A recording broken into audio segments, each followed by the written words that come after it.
ayun na nga guys, ang layon ng video na to ay para mabigyan kayo ng sapat na information kung saan yung dadaanan nyo o yung ruta nyo mula Dasmariñas, Cavite hanggang Mindanao. At syempre guys, isunod na rin natin ang ating estimate na naging gastos or gastos reveal natin para sa trip na to. So syempre guys, magkaiba tayo ng gastos kung sakaling kayo din naman ang magro-road trip. At eto na ang ating day 1. Bigyan ko lang kayo ng konting recap guys. So umalis kami ng Dasmariñas, Cavite alas 5 ng umaga noong May 5, 2024. Ang alam ko lang talaga na lugar guys, hanggang Atimonan, Quezon lang. Kasi hanggang doon lang ako nakarating sa pagbabike. So hindi ko na alam yung paglagpas ng Atimonan. Ginamit na lang namin ang Google Maps. So yun, ang first stop namin guys para sa aming overnight ay sa Naga City. Para sa ating full video guys, na-upload na natin ang ating day 1. At eto naman ang ating day 2 guys, naka 240 kilometers tayo mula Naga hanggang Allen Samar. So ito ang first na pagtawid dagat natin from Matnog to Allen Samar. Pero syempre guys, dumaan muna kami sa aming side trip which is yung makita ang Cagsawa Ruins at ang Mayon Volcano. So pagpasok mo pa lang dyan guys, meron ng entrance fee na 30 pesos. So magkaiba tayo kasi pumasok pa kami dun sa kabila. Meron pang parang napakagandang garden doon na pwede kang mag-picture-picture. Ang entrance naman doon is 20 pesos. Kasama na rin yung fish feeding, yung pagkain para sa mga isda. Dito talaga kami natagalan kasi inantay pa naming magpakita ng buo ang Mayon Volcano. Kaso inabot na kami ng hapon, hindi pa rin siya nagpakita. Para sa ating full video guys, ito ang link ng day 2. Day 3 na guys, naka 247 kilometers tayo mula Allen Samar hanggang Tacloban, Leyte. So tumawid tayo niyan sa San Juanico Bridge. At ito na nga guys, ang San Juanico Bridge, ang napakaganda at iconic bridge na nagkokonekta sa probinsya ng Samar at ng Leyte. Ito guys ay may habang 2.16 kilometers.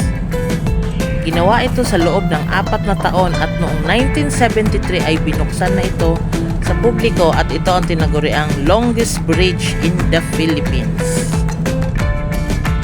Noong bagyong Yolanda ay naapektuhan din ang bridge na ito.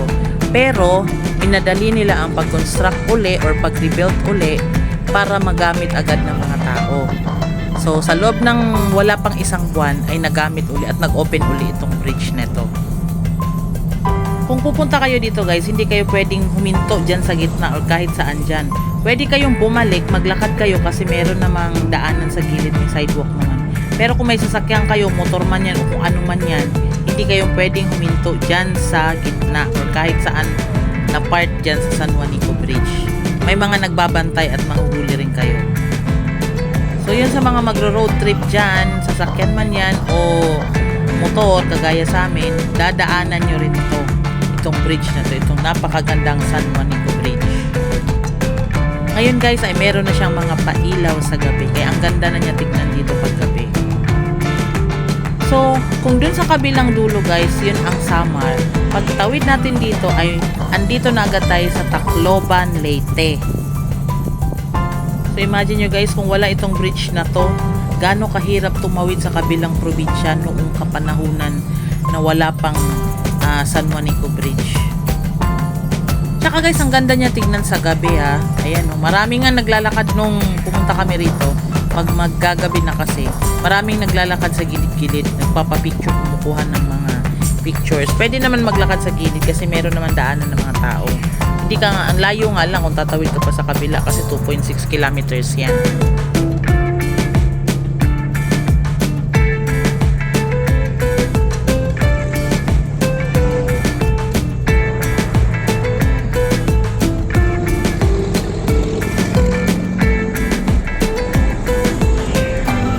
So ayun na nga guys, dito na kami nagpalipas ng gabi sa Tacloban.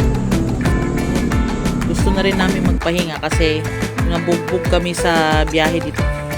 Ano lang ha, hindi kasi maganda ang kalsada talaga ng Samar.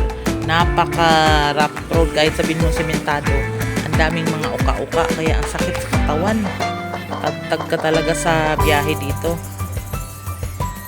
Ayan, ang napakagandang San Juanico Bridge. Marami ng pailaw sa gabi.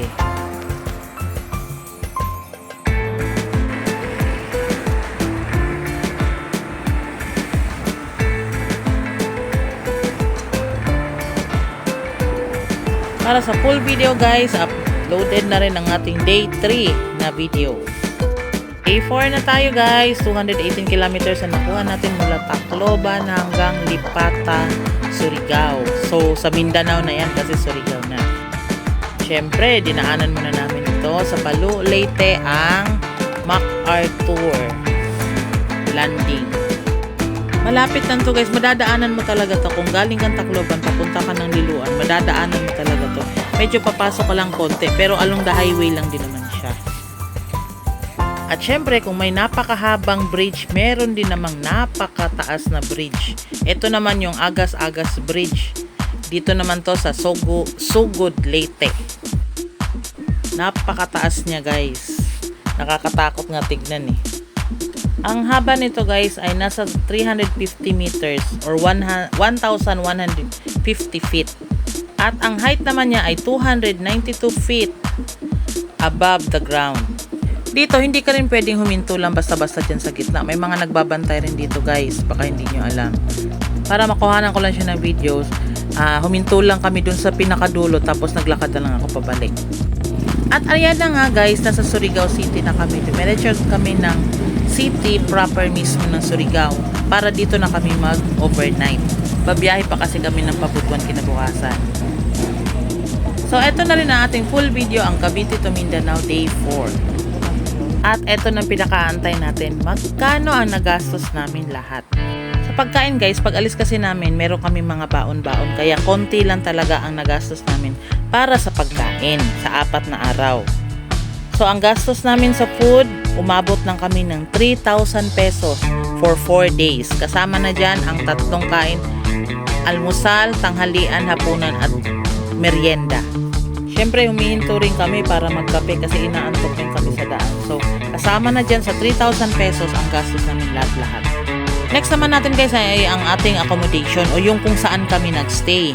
Sa day 1 kasi namin sa Naga, gumastos lang kami ng 800. Sa day 2 naman, sa Alin Samar, gumastos kami ng 1,200 kasi wala na kami mahanap na mas mura kasi nga gabi na kami nakarating doon. Sa Tacloban naman, medyo napamahal din kami, umabot kami ng 1,850. Total sa accommodation for 3 nights guys is 3,850. Next naman natin ang ating gasolina. Pag alis kasi namin may nag-sponsor ng full tank, so wag na natin isama sa gastos yon.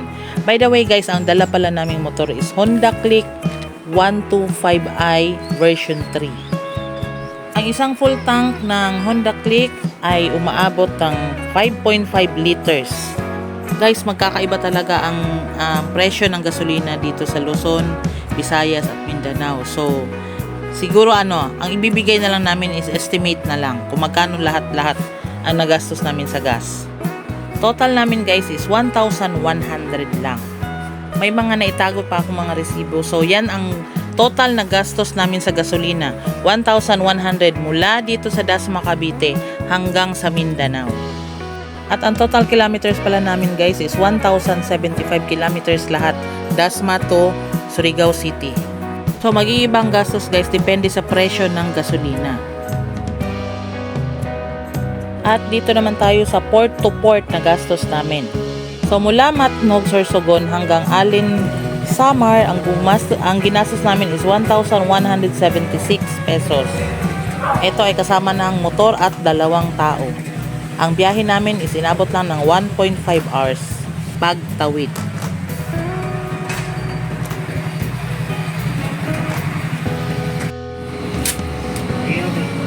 Magkano ang motor kuya? 1.6 po. 1.6 kasama driver. Ilang oras ang... 3 hours lang po yung atin, ma'am. Kaya yung ibang barko dyan, 5 hours man. Okay. Dito, 3 hours lang. Montenegro, no? Yes, ma'am. Dito naman tayo guys sa Liloan, Leyte to Lipata. Ang gastos natin is umabot lang ng 1,792. Libre na ang driver. Ang angkas lang ang may bayad. At ito ay umaabot ng 3 hours na biyahe. Lahat ng gastos namin guys merong mga resibo at yan lahat ang nakalagay sa resibo. So So, ang total namin sa lahat-lahat ay inabot ng 2,968 pesos. Ang port-to-port na gastos lang namin yan. So, eto ang computation namin guys. Sa pagkain namin sa 4 na araw, umabot kami ng 3,000 pesos. Sa accommodation naman ay inabot kami sa 3 gabi ng 3,850. Next naman ay isang gasolina, inabot kami ng 1,100 pesos. At ang panghuli, ang ating gasto sa port-to-port na umabot ng 2,968 pesos. So, ang total na nagastos namin guys is umabot ng 10,918 pesos. Pero syempre, hindi pa kasama dyan yung mga souvenirs or yung mga pasalubong. Hindi na namin sinama dyan sa gastos namin. More or less, mga 11 to 12,000 ang magagastos sa buong ride na to. So, ayan guys ha, meron na kayong idea. Guys, mula Mindanao, pabalik ng Maynila ay nagbarko na kami. So, inabot din yung gastos namin ng 11,790 para sa 2 pasahero at ng motor. So, kung ikukumpara namin guys, medyo mas mababa ang nagastos namin. Pero konti lang, halos ganun lang din naman ang nagastos namin lahat. Kung ikukumpara yung nag-road trip kami papunta at yung nagbarko na kami pabalik. Lamang lang dun sa nag-road trip kami kasi marami kang makikita, marami kang mapupuntahan, pwede kang mag-side trip at syempre, marami kang makikitang tourist spots, marami kang ma-experience at makikitang magagandang view. Siguro kung hindi pa kami dumaan sa mga tourist spots, siguro aabutin lang ng 2 or 3 araw ang biyahe mula Cavite hanggang Mindanao. Kasi mabilis lang naman talaga guys. Hindi naman siya ganun kahirap. Yun nga lang, marami lang talaga kaming dinaanan. Marami kaming gustong puntahan. So kung kayo gusto nyo rin pumunta sa mga lugar na yon, ay mas maganda talaga kung nakamotor kayo. At para makapag road trip kayo. Siyempre, kung sasakyan ang dadalhin nyo, mas mahal. Mas mahal ang pamasahe niya sa mga roro pag tawid dagat. So, ayan na guys. Sana nag-enjoy kayo at napulutan nyo ng maraming info ang aming video na to ngayon. Kaya, for more video updates, huwag kalimutang mag-like and subscribe. Salamat!